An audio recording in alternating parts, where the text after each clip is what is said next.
Alpha classes દુધરેજમાં આપ સૌનું હાર્દિક સ્વાગત છે। આજે આપણે ધોરણ 7 વિષય વિજ્ઞાન પ્રકરણ નંબર 3 ઉષ્માના પ્રશ્ન અને જવાબ સમજીશું અને તમારે એ પ્રશ્ન અને જવાબ એક બુક લેવાની છે, એ બુકમાં લખી નાખવાના રહેશે। ચાલો, પહેલો પ્રશ્ન છે, ઊનના કપડાં શેમાંથી બનાવવામાં આવે છે? તો ઊનના કપડાં પ્રાણીજ રેસામાંથી બનાવવામાં આવે છે। ત્યાર પછીનો પ્રશ્ન છે, સુતરાઉ કપડાં શેમાંથી બનાવવામાં આવે છે? તો સુતરાઉ કપડાં વનસ્પતિના રેસામાંથી બનાવવામાં આવે છે। ત્યાર પછીનો પ્રશ્ન છે, ઊનના કપડાં ક્યારે પહેરવામાં આવે છે? તો ઊનના કપડાં શિયાળામાં ઠંડીથી બચવા માટે પહેરવામાં આવે છે। આપણને ખબર હશે કે ઊનના જે સ્વેટર હોય છે તો એ બધા આપણે ક્યારે પહેરીએ છીએ? તો એ શિયાળામાં આપણે ઊનના સ્વેટર પહેરીએ છીએ। કારણ શું? કારણ કે ઠંડીથી તે આપણને રક્ષણ આપે છે। પછીનો પ્રશ્ન છે, સુતરાઉ કપડાં ક્યારે પહેરવામાં આવે છે? તો ઉનાળામાં ગરમીથી બચવા માટે સુતરાઉ કપડાં પહેરવામાં આવે છે। સુતરાઉ કપડાં અને સફેદ કલર, તો સુતરાઉ કપડાં શું કરે છે? પાણી જે આપણો પરસેવો આપણા શરીરમાં વળે છે, પરસેવાને શું કરે છે? પોતાનામાં શોષી લે છે અને પછી તેનું બાષ્પીભવન કરી દે છે। તો બાષ્પીભવન પોતાનામાં શોષી લે અને બહારથી એને તડકો મળે એટલે એનું બાષ્પીભવન થઈ જાય છે। બહારથી પવન મળે તો બાષ્પીભવન થઈ જાય તો આપણા શરીરમાં ઠંડક ઉદ્ભવે છે। માટે ઉનાળાની અંદર સફેદ અને સુતરાઉ કપડાં પહેરવા જોઈએ। ત્યાર પછીનો પ્રશ્ન છે, તાપમાન એટલે શું? તો પદાર્થના ગરમ હોવાનું પ્રમાણભૂત માપન એટલે તાપમાન। શું? પદાર્થના ગરમ હોવાનું પ્રમાણભૂત માપન એટલે તાપમાન। પછીનો પ્રશ્ન છે,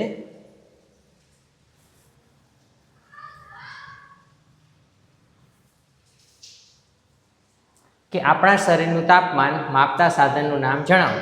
તો એને કહેવાશે ક્લિનિકલ થર્મોમીટર। અહીંયા આકૃતિ આપેલી છે, આ ક્લિનિકલ થર્મોમીટરની આકૃતિ છે। આવું ક્લિનિકલ એટલે ડૉક્ટર પાસે હોય એ આ થર્મોમીટર છે અને એમાં આ આપણું શરીરનું તાપમાન માપેલું છે। આ 37.5 જે છે, બરાબર, 37 ઉપર થોડું, તો એ આપણા શરીરનું તાપમાન છે, મનુષ્યના શરીરનું સામાન્ય તાપમાન। ક્લિનિકલ થર્મોમીટરમાં કયું તત્વ હોય છે? તો એમાં તમારે લખવાનું, ક્લિનિકલ થર્મોમીટરમાં પારો એટલે કે મર્ક્યુરી હોય છે। થર્મોમીટરમાં પારાનો ઉપયોગ શા માટે થાય છે? તો એનો તમારે જવાબ લખવાનો છે, કારણ કે પારો પ્રવાહી ધાતુ છે, એક અને એક માત્ર એવી ધાતુ છે જે પ્રવાહી છે અને એનું નામ છે મર્ક્યુરી અથવા પારો। તે કાચની નળીને ચોંટતો નથી અને તાપમાન વધતા તે સ્પષ્ટ રીતે પ્રસરે છે, એટલે આગો પાછો થાય છે, ઉપર નીચે થાય છે। પછીનો પ્રશ્ન છે, ક્લિનિકલ થર્મોમીટરમાં ખાંચનું એટલે કે અંદર ખાંચ હોય છે, તો એ ખાંચનું શું કાર્ય છે? તો ક્લિનિકલ થર્મોમીટરમાં ખાંચ પારાના સ્તરને આપોઆપ નીચે ઉતરી જતું અટકાવે છે, જેથી તાપમાન સાચું માપી શકાય છે। તો અહીંયા આ ખાંચ આપેલી છે, બરાબર છે, અહીંયા ખાંચ આપેલી છે, તો આ ખાંચ દ્વારા એ પારો ત્યાં ચોંટી જાય છે। ક્લિનિકલ થર્મોમીટર ક્યાંથી ક્યાં સુધીનું તાપમાન માપી શકે છે?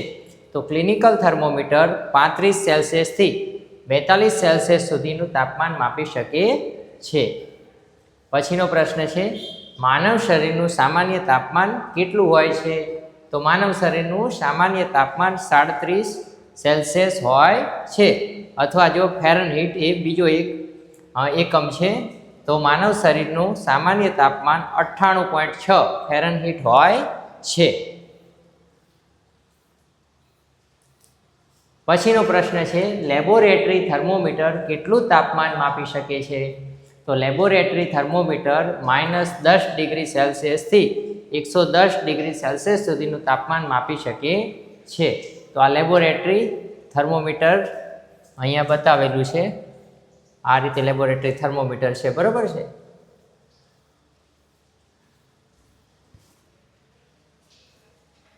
પછીનો પ્રશ્ન છે, લેબોરેટરી થર્મોમીટર વડે તાપમાન માપતી વખતે કઈ કઈ સાવચેતી રાખવી જોઈએ? તો થર્મોમીટરને સીધું શિરોલંબ એકદમ સીધું ઊભું રાખવું જોઈએ, નમેલું નહીં, તેમજ જે પદાર્થનું તાપમાન માપવું હોય તેમાં જ મર્ક્યુરીવાળો બલ્બ ડૂબેલો રહે તે રીતે જ વાંચન કરવું જોઈએ. પછીનો પ્રશ્ન છે ઉષ્મા પ્રસરણની 3 રીતો કઈ છે? તો ઉષ્મા વહન, ઉષ્મા નયન અને ઉષ્મીય વિકિરણ. તો આ 3 રીતે ઉષ્મા એક જગ્યાએથી બીજી જગ્યાએ જતી હોય છે. ધારો કે કોઈ લોખંડની પટ્ટી છે, તમે એક બાજુ ગરમ કરો, બીજી બાજુ તમને ગરમ લાગે છે, તો એને આપણે શું કહીશું? ઉષ્મા વહન. પછી છે ઉષ્મા નયન. તો જ્યારે કોઈ પાણી હોય, પ્રવાહી હોય, એને તમે નીચેથી ગરમ કરો તો એક એક અણુ એનો ઉપર જતો હોય એવું તમને લાગશે, કંઈક ઉપર જતું હોય એવું લાગશે. તો એ કયું છે? ઉષ્મા નયન. ઉષ્મીય વિકિરણ. ઉષ્મીય વિકિરણ કેવું છે કે સૂર્યમાંથી જે ઉષ્મા આવે છે પ્રકાશ સ્વરૂપે આપણી પૃથ્વી સુધી પહોંચે છે. તો એ ઉષ્મીય વિકિરણ દ્વારા સૂર્યની ઉર્જા અહીંયા આવે છે. હવે આ બેમાં માધ્યમની જરૂર પડશે. જુઓ, ઉષ્મા વહન તો ઘન પદાર્થોમાં ઘન માધ્યમમાં થાય છે, અને પછી ઉષ્મા નયન તો પ્રવાહી અને વાયુ એટલે આપણી જે હવા છે એ અને પાણી, આ બેમાં ઉષ્મા નયન થાય છે. અને ઉષ્મીય વિકિરણ માધ્યમ વગર, કારણ કે હવા એ માધ્યમ છે, ઘન એ માધ્યમ છે, પ્રવાહી એ માધ્યમ છે, પણ ઉષ્મીય વિકિરણમાં કોઈ માધ્યમ હોતું નથી. કારણ કે જો માધ્યમ હોય તો સૂર્યપ્રકાશ આપણી સુધી પહોંચી શકે નહીં, અથવા ઉષ્મા અહીંયા સુધી પહોંચી શકે નહીં. કારણ શું? કારણ કે સૂર્યથી પૃથ્વી સુધીના અંતરમાં ઘણું બધું શું છે? અવકાશની અંદર ખાલી જગ્યા, એટલે અહીંયા કોઈ પ્રકારનું માધ્યમ જ નથી. બરાબર ને? શૂન્ય અવકાશ જેને કહેવાય, માધ્યમ વગરનું શૂન્ય અવકાશ. તો શૂન્ય અવકાશમાં પણ આ વિકિરણ દ્વારા ઉષ્માનું એક જગ્યાથી બીજી જગ્યાએ સ્થળાંતર થાય છે. પછીનો પ્રશ્ન છે ઉષ્મા વહન કોને કહે છે? તો પદાર્થના ગરમ છેડાથી ઠંડા છેડા તરફ ઉષ્માના વહન થવાની ક્રિયાને ઉષ્મા વહન કહે છે.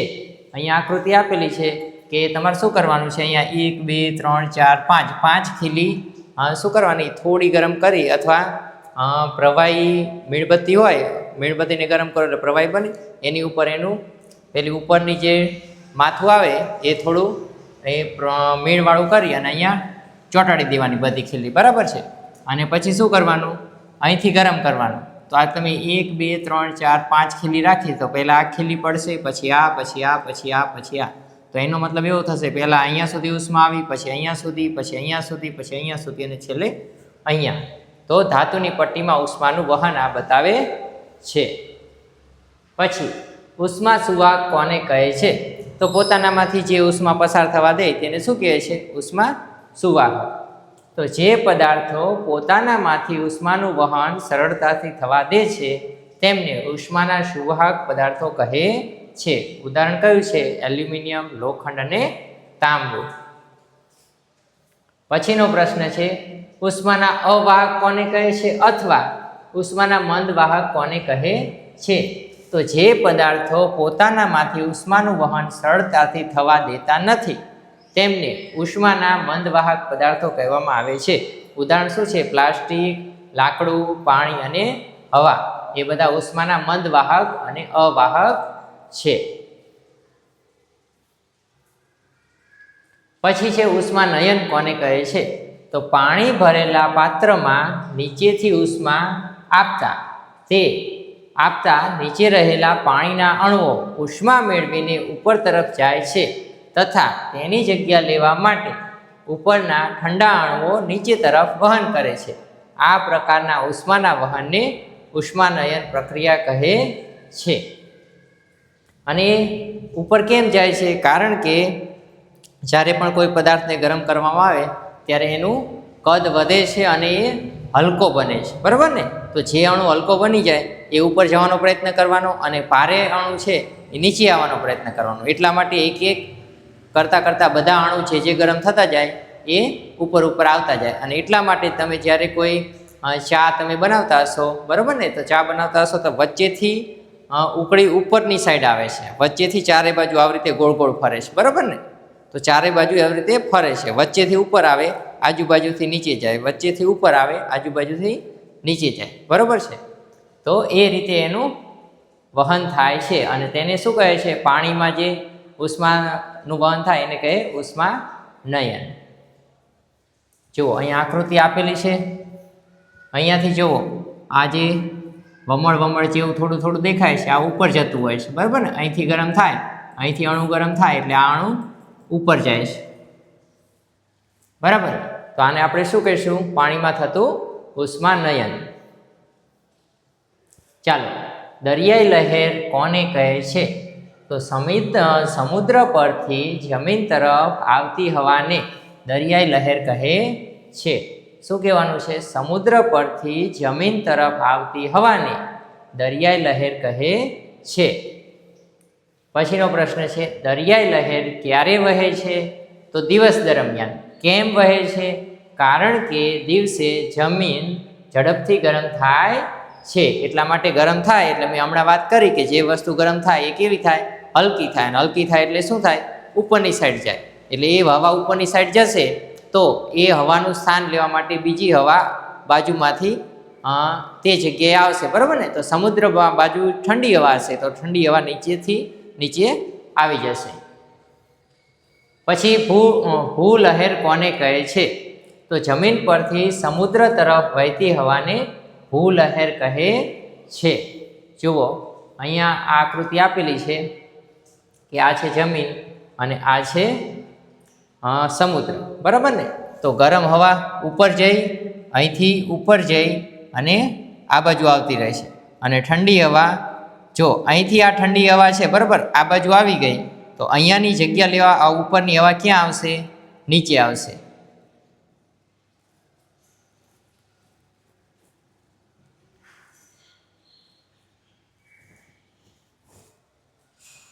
જો આ જે હવા છે અહીંથી આ બાજુ આવી છે, બરાબર ને? શું લેવા આવી? કારણ કે અહીંયા હવા ગરમ થઈ, ગરમ થઈને ક્યાં ગઈ? ઉપર ગઈ. તો આ જે ઉપર હવા ગઈ છે એની જગ્યા લેવા ઠંડી હવા, ભારે હવા. કેવી? ભારે. આ ભારે હવા છે એ ક્યાં ગઈ? આ બાજુની સાઈડ આવી. આ બાજુની સાઈડ અહીંયા આવી છે, આ ઉપર આવી ગઈ છે. હવે આ હવા અહીંથી અહીંયા સુધી પહોંચી ગઈ, અહીંયા સુધી, એટલે અહીંયા ખાલી જગ્યા પડી. તો આ ખાલી જગ્યાને ભરવા માટે ઉપરથી ભારે હવા નીચે આવશે, બરાબર ને?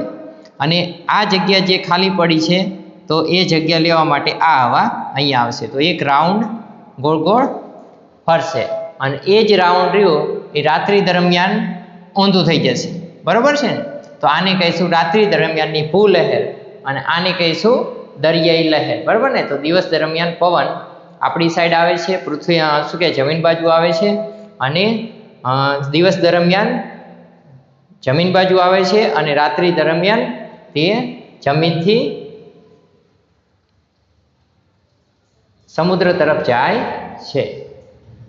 તો આ બંને તમારે યાદ રાખવાનું, દરિયાઈ લહેર તથા ભૂલહેર. પછીનો પ્રશ્ન છે, ભૂલહેર ક્યારે વહે છે? તો રાત્રિ દરમિયાન. કારણ કે રાત્રે જમીન સમુદ્ર કરતાં ઝડપથી ઠંડી થઈ જાય છે, માટે શું થાય છે? તે ઠંડી હવા કઈ બાજુ જાય છે?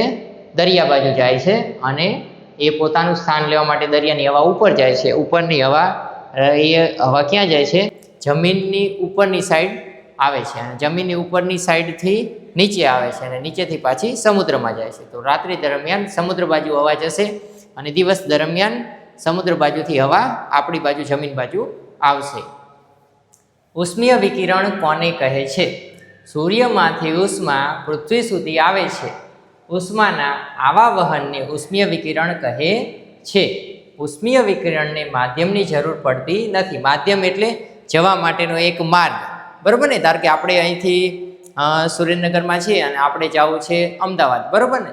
તો સુરેન્દ્રનગરથી અમદાવાદ જવા હું એક બસમાં બેસું છું તો બસ એ માધ્યમ થયું. જો હું એક ટ્રેનમાં બેસું છું તો એ ટ્રેન પણ એક માધ્યમ થયું. તો જે આપણે સાધનનો ઉપયોગ કરીએ છીએ તે માધ્યમ છે. તો ઉષ્મીય વિકિરણને માધ્યમની જરૂર પડતી નથી. પછીનો પ્રશ્ન છે, ઉષ્માનું સૌથી વધારે શોષણ કયો કલર કરે છે? તો કાળો કલર ઉષ્માનું સૌથી વધારે શોષણ કરે છે. પછીનો પ્રશ્ન છે, ઉષ્માનું સૌથી ઓછું શોષણ કયો કલર કરે છે? તો ઉષ્માનું સૌથી ઓછું શોષણ સફેદ કલર કરે છે. માટે તડકામાં માણસો સફેદ કપડાં પહેરે છે તો કોઈ પોતાના શરીરમાં ગરમી વધારે પ્રમાણમાં શોષાય નહીં. ચાલો, કેવી સપાટી ઉષ્માનું સૌથી વધારે અને સૌથી ઓછું શોષણ કરે છે? તો લીછી સપાટી ઉષ્માનું સૌથી ઓછું અને ખડબચડી સપાટી ઉષ્માનું સૌથી વધારે શોષણ કરે છે. પછીનો પ્રશ્ન છે, શા માટે શિયાળામાં ઊનના વસ્ત્રો પહેરવા જોઈએ? તો શિયાળામાં આપણે ઊનના વસ્ત્રો પહેરવા જોઈએ કારણ કે ઊન એ ઉષ્માનું મંદ વાહક છે. વળી ઊનના રેસાઓની વચ્ચે હવા ભરાયેલી રહે છે અને હમણાં આપણે વાત કરી કે હવા કેવી છે? એ ઉષ્માની બેડ કંડક્ટર છે, એટલે કે અવાહક છે, જે આપણા શરીરની ઉષ્માને બહાર જવા દેતી નથી, બહાર જતું અટકાવે છે. પછી આ એક વધારાનો પોઈન્ટ છે સમજવા માટે કે શિયાળામાં એક જાડા સ્વેટર કરતાં બે કે ત્રણ પાતળા વસ્ત્રો એકસાથે પહેરવાથી વધુ ગરમી મળે છે. એનું કારણ શું છે? કારણ કે કપડાના સ્તરો વચ્ચે હવા ભરાયેલી હોય છે અને હવા એ આપણે પહેલાં વાત કરી કેવી છે? ઉષ્માની મંદ વાહક છે, અવાહક છે અને એ ગરમીને એક સાઈડથી બીજી સાઈડ જવા દેતી નથી, તો એ એક પડ બની જાય છે, બરાબર ને? માટે બે પાતળા કપડાં પહેરવાથી, બે પાતળા વસ્ત્ર પહેરવાથી આપણને સ્વેટર કરતાં વધારે ગરમીનો અનુભવ થાય છે. ચાલો, આ પાઠના પ્રશ્ન અને જવાબ પૂરા થઈ ગયા છે. જો આ વિડીયો તમને પસંદ આવ્યો હોય તો આ વિડીયોને લાઈક કરજો અને તમારી જેવા બીજા વિદ્યાર્થીઓ, તમારા દોસ્તો, મિત્રોને આ વિડીયો શેર કરજો અને અમારી ચેનલને સબસ્ક્રાઈબ કરજો.